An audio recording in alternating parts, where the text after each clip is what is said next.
Hello, everybody. Welcome to another episode of Analytics Mindset.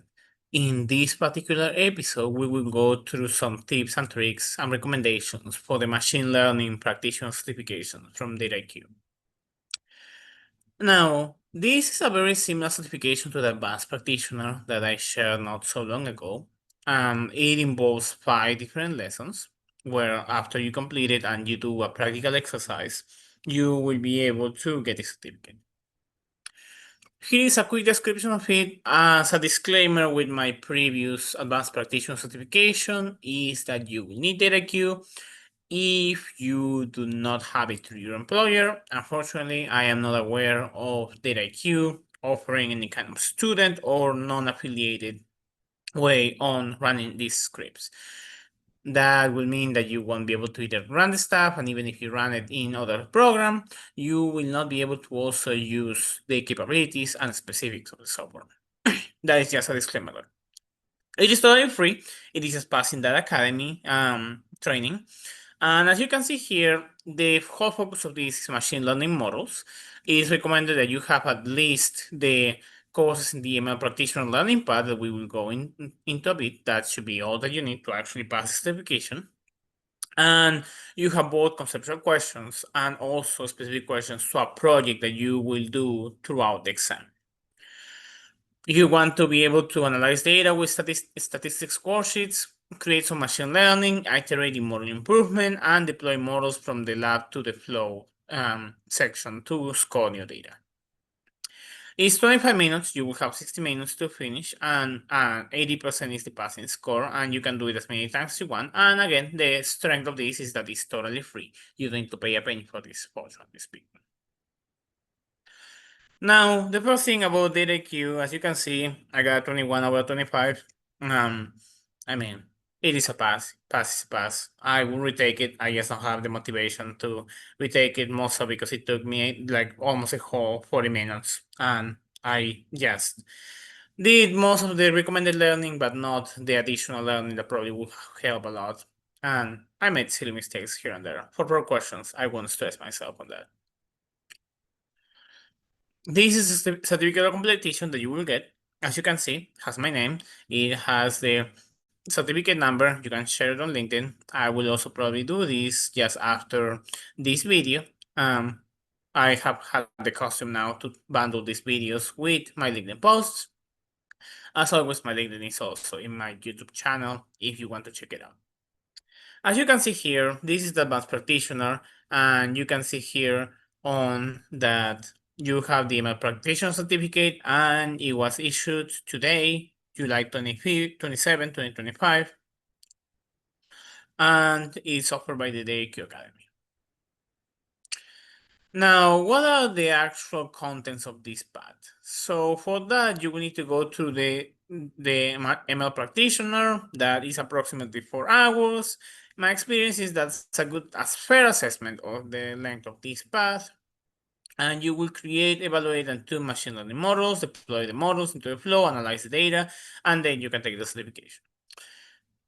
These 3 are the recommended courses for the certification: machine learning basics, scoring basics, and interactive statistics. I found that machine learning basics is what it literally says, basics only. Scoring goes in depth into how Dataiku implements the train test split, how do you score machine learning models. We have talked ad nauseum about this in this channel. If you don't remember or you didn't see those videos, they will be somewhere here. We have talked extensively about machine learning, and I will probably retake it at some point here and there. But linear regression, logistic regression, random forests, decision trees, neural networks, nothing new. Dataiku doesn't really, it's for a lot of stuff, it's just a fancy Python front end. No offense to anybody that knows how to use Dataiku, but at the end of the day, you are calling a Python function. You are passing hyperparameters, parameters, tuning, etc., to the Python function that actually performs it. It is not that different from actually running your script and say, okay, I need to change these things, I need to change that. And you can do that through multiple avenues. We have done it through Jupyter Notebook in the past. We have done it through Spider, etc. Not really a difference. At the end of the day, it's just a front end for Python. On interactive statistics, I would say that's the one that surprised me the most because it went a lot into how do you calculate the mean, the median, how do you do this plot, multivariate analysis, univariate analysis, bivariate analysis, a lot of statistical thinking, some hypothesis testing. Don't expect a lot. It is just a very, very broad overview of that, but it still surprised me because I thought that we would not get that here. Now, this is the optional learning that I am registered. I'm probably gonna finish at some point, but you can see it's a lot. This is kind of like 10 hours of learning. You get into the machine learning 102, onto more visual learning capabilities, responsible AI. That's mentioned through the machine learning basics. Your outputs of your model should be explainable to some degree, and you should be able to say, hey, I'm not discriminating against this or this other group in this part here. Partition models. You can partition a dataset and train different models into each partition. NLP, natural language processing. How can we process data in Dataiku? That is the basis of all these fancy LLMs, agents, etc. things, and grams. So you want to know that.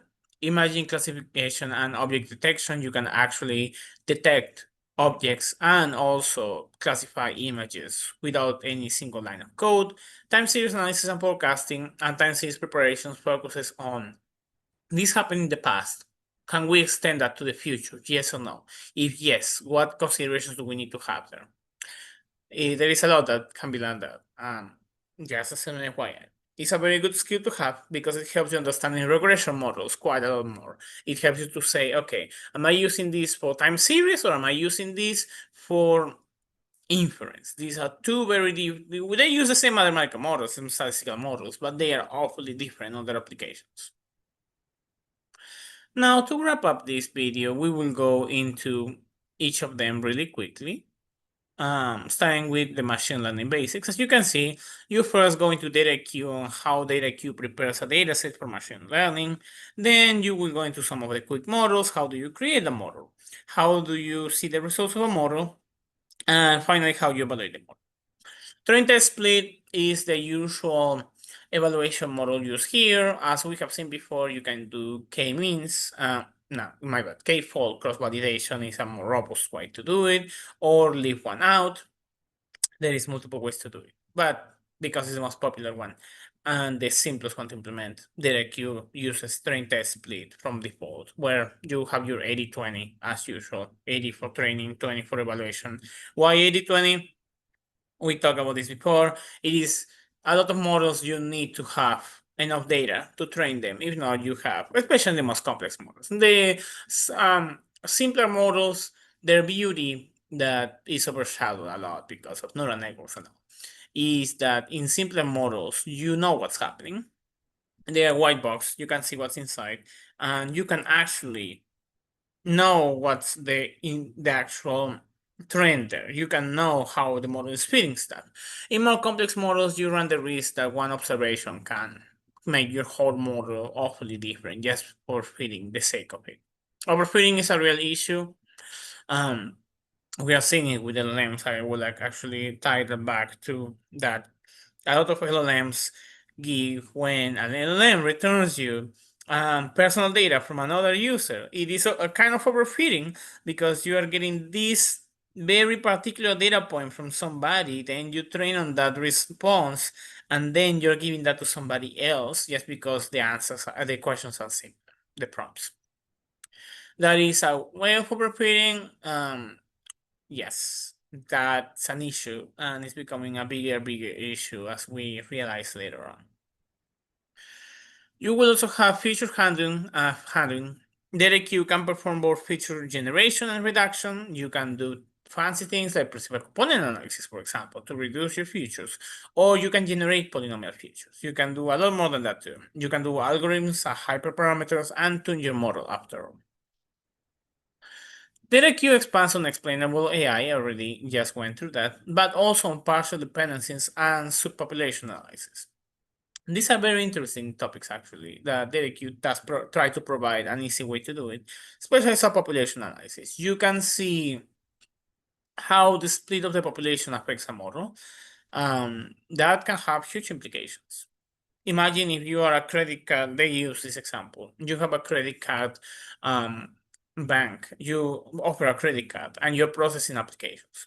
You want to make sure you're not rejecting more females than males. And that's complicated because data-wise, talking from a more census slash demographic point of view, um, your male applicant will have on average a higher income, on average at least, the ones that are going to apply, than your female applicants. And that's going to cause some imbalance because income is part of it. You need to make sure that you are being fair in these machine learning models. And that is something that unfortunately is kind of a dying craft because with a lot of this AI boom on the LLM side and agents, that's just not being considered important anymore. But yes, that's why regulation is important too. If you were questioning yourself that. Individual explanations is another very popular way that you could do it yourself in Python. Again, I'm gonna say that, but it gives you a JSON extraction that will say, hey, all of these things define this. This is the contribution of all of these to this specific contribution here. That is always nice to have. Scoring basics. You will train the model, deploy it. Dataiku likes to make the separation. It's more on the MLOps, machine learning operation side of things. You have your lab slash dev environment, and then you push it to deploy it to production. So you can make changes in production as you finish in the development environment. You score the data and you score a new data. So you train the model on the training data set, then take that trained model and then predict on the evaluation model. Then you're going to compare the actual results in the evaluation model and compare that to your prediction.